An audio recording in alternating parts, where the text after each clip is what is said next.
My name's Will. I'm CEO and co-founder of Mafic, and today I want to give you a quick demo of our Safeguard product. Now, Safeguard is not your ordinary sound level meter.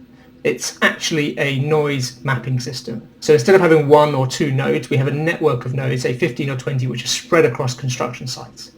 Now, the advantage of this is that we can actually start to pinpoint the origin or the source of this noise. And probably the most important use case is this noise coming from your site, your neighbour's site, or actually is it coming from a public space? The second use case is understanding false positives. So having one or two nodes typically leads to many false positives. So there's a motorbike going past, or there's fireworks, or there's a bird singing next to the microphone. With Safeguard, you can start to aggregate the data and use a voting system to ensure that when you get an alert or an executive action, it's a true and valid alert. Now, our customers use this to not only obviously protect their residents and ensure they're not disturbing the nearby residents, but also to maximize their productivity and make sure they're using all of the hours in the day that the Section 61 allows, and they're not getting shut down prematurely. Now I'm going to jump into a Power BI front end and show you the data and actually show you how it's used and how it's different to perhaps what you may have seen before. So here we have the Power BI front end, and on the left hand side obviously have a map, and we've got a project here in London. Here we go in Vauxhall, and you can see there's a bunch of nodes there. So we've got 13 nodes on site grouped into 3 distinct groups. So we've got 4 nodes around the workface, we've got a further 5 on the perimeter of the work site, and then we've got another 4 on the sensitive receptors, and these are placed on the opposite side of the road, sort of well outside of the construction site. And because these are battery powered and the battery lasts for years, that's absolutely fine. Just secure them to the wall, or they don't need any infrastructure or power.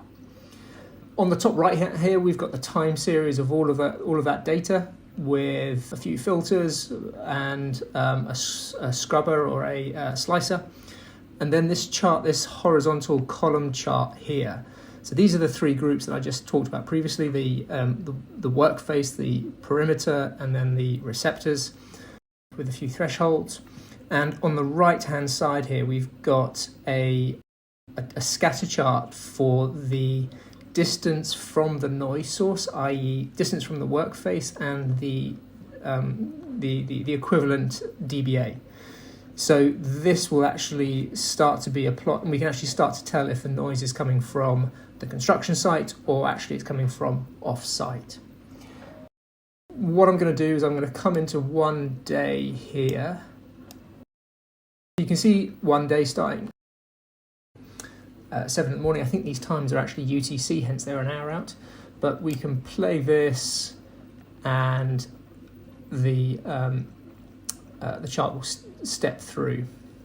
Okay, you'll see that the workface, obviously the levels being recorded at the workface are the highest.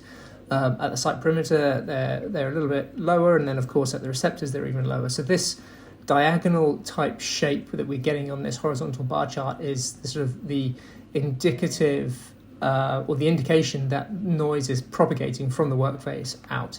And we can see that on the heat map here, that these numbers here around the workface, 74 decibels, on the perimeter 70, is less than what we're seeing across the road here. And again, on the scatter chart, we've got this negative gradient, which means from the workface to the propagating outwards. If this starts to be a positive gradient, then the noise would actually start to be coming the other way. Now, if I just come back to a slightly different day, what I can see here is, if I'm looking at this top chart here, these blue columns are actually the sensitive receptors, and you can see there's a few blue columns which are higher than the red, meaning the receptors are actually being triggered before the workface. So this suggests that the noise is actually coming from off-site. So let's just play this through, and I come back to this one here, and I'm looking at the chart here, and yeah, so we've got 75 decibels on one of the units on the workface, and we've got 67 on the receptor. So yeah, it's less, but it's still a little bit high. If I come on to the next one, Okay, that's interesting. So 69 at the receptor. So this one over here, off-site is seeing 69 decibels, and the one on-site is only seeing 65. So there's something, there's a noise source here which is not originating from the workface. I hope you found that interesting. What we're trying to do at Mafic is use technology and use data to remove burden, remove cost and complexity out of the industry. We want to use technology to our advantage and serve our customers better. So if you want to know more about noise mapping systems, please drop me a message, send me an email, details on website, LinkedIn, all the usual channels. Thanks very much.